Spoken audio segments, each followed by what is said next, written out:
اگر آپ نے ابھی تک ہمارا چینل سبسکرائب نہیں کیا تو ابھی سبسکرائب کریں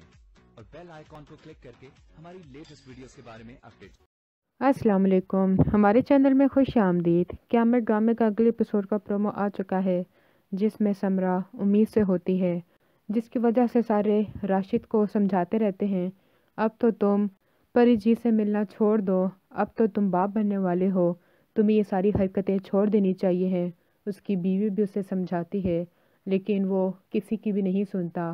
اور پری جی سے اپنی ملاقاتیں جاری رکھتا ہے، کیونکہ وہ سمرہ کو تو چھوڑ سکتا ہے لیکن پری جی کو ہرگز نہیں چھوڑ سکتا۔ جواد افرا سے باتیں کرتا رہتا ہے لیکن افرا آگے سے یہی کہتی ہے،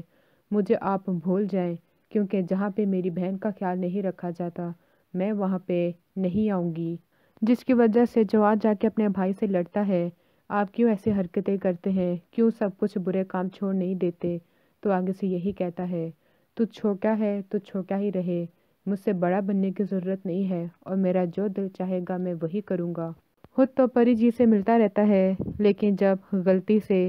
سعد اور سمرہ دونوں مل جاتے ہیں تو وہ سمرہ کو گھسیٹتا ہوا گھر لے کر آتا ہے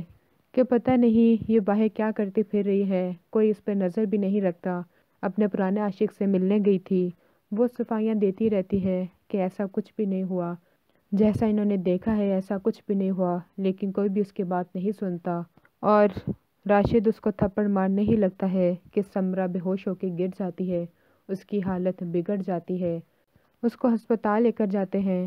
وہاں پہ اس کا بیٹا پیدا ہوتا ہے لیکن وہ خود جان سے چلی جاتی ہے۔ اگلی ویڈیو تک کے لیے اللہ حافظ۔